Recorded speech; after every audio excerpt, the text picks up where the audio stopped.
آج 2 محرم الحرام ہے۔ 2 محرم الحرام کو حسین علیہ السلام کا قافلہ کربلا پہنچا۔ یزید کے ہزاروں سپاہی وہاں پہلے سے ہی موجود تھے، جو امام سے بہت پہلے پہنچ چکے تھے۔ کربلا میں رہنے والا چھوٹا قبیلہ حسین علیہ السلام کے قافلے کے گرد جمع ہو گیا۔ امام علیہ السلام نے کربلا میں زمین کی قیمت دریافت کی۔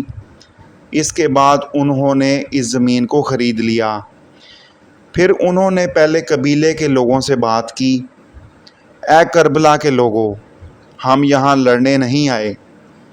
یزید کے سپاہی ہم سے لڑیں گے اور ہم مارے جائیں گے۔ وہ ہماری لاشوں کو دفن نہیں کریں گے اور ہماری لاشیں صحرا کے جنگلی جانوروں کے لیے چھوڑ دی جائیں گی۔ میں آپ سے احسان کی درخواست کرتا ہوں، برائے کرم ہماری لاشوں کو دفن کر دو۔ امام علیہ السلام پھر قبیلے کی خواتین کی طرف متوجہ ہوئے۔ کربلا کی خواتینوں، تمہارے مرد یزید کے سپاہیوں کے ڈر سے کہیں ہماری لاشیں دفن نہ کریں۔ خواتینوں، جب آپ کے مرد کھیتوں میں کام کر رہے ہوں تو مہربانی کر کے اپنے گھروں سے نکل آئیں اور ہماری لاشوں کو دفن کر دیں۔ افسوس سے وہ جمع ہونے والے بچوں کی طرف متوجہ ہوئے اور ان سے نرمی سے کہا، بچوں، اگر آپ کے والد یا آپ کی والدہ ہمیں دفنانے سے قاصر ہیں تو میں آپ سے التجا کرتا ہوں کہ جب آپ کھیل رہے ہوں تو ہمارے جسموں پر مٹی پھینک دیں۔ اس طرح بچوں، ہماری لاشیں آہستہ آہستہ دفن ہو جائیں گی۔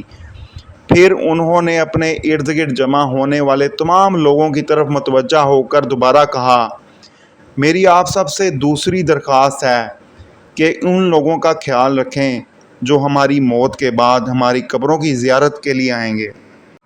وہ میرے مہمان ہوں گے، اس لیے ان کا خیال رکھیں اور 3 دن تک ان کو کھانا کھلائیں۔ پھر امام نے خیموں کو دریا کے کنارے لگانے کا حکم دیا۔ کربلا میں سخت گرمی تھی اور بقا کے لیے پانی کی فراہمی بالکل ضروری تھی۔ حسین علیہ السلام کے لشکر کے کمانڈر عباس علیہ السلام نے اپنے جوانوں کے ساتھ دریا کے کنارے خیمہ لگانا شروع کر دیے۔ یزید کی فوج کے سپہ سالاروں نے اپنے جوانوں کو حکم دیا کہ وہ حسین علیہ السلام کے خیموں کو نکال دیں۔ انہوں نے حسین علیہ السلام کے خیموں کو دریا کے کنارے لگانے سے روک دیا۔ عباس علیہ السلام بہت ناراض ہوئے۔ انہوں نے اپنی تلوار نکالی اور دشمنوں کو قتل کرنا چاہا۔ علی علیہ السلام کے شیر فرزند عباس علیہ السلام اپنے باپ کی طرح تھے۔ وہ بہت بہادر تھے اور مضبوط تھے۔ دشمن ان سے ڈرتے تھے۔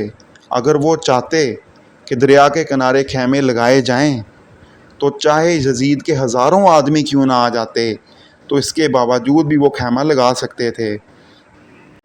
حسین علیہ السلام نے دیکھا کہ کیا ہو رہا ہے اور جلدی سے مداخلت کی۔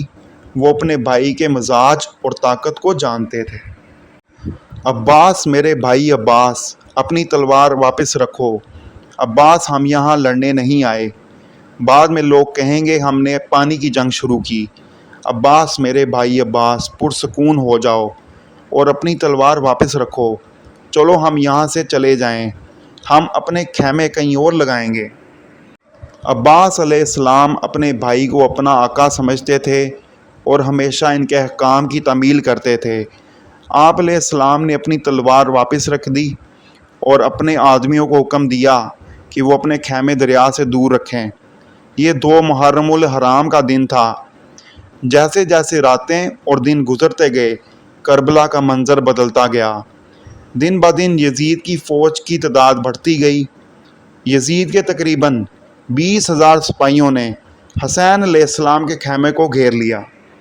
حسین علیہ السلام کے لشکر میں 72 آدمیوں سے زیادہ لڑنے کے لیے اتنے آدمی کیوں نہیں؟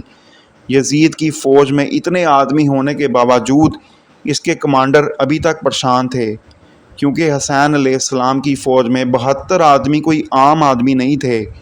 وہ بہادر، وفادار تھے اور موت سے نہیں ڈرتے تھے۔ یزید کے سپاہیوں کو یہ معلوم تھا، اس لیے انہوں نے حسین علیہ السلام کی فوج کو کمزور کرنے کا طریقہ سوچا۔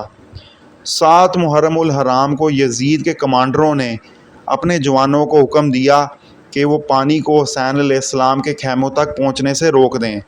حسین علیہ السلام کے ساتھ بہت سی عورتیں اور بچے تھے اور انہیں پانی اور خوراک کے بغیر بہت تکلیف ہوئی تھی۔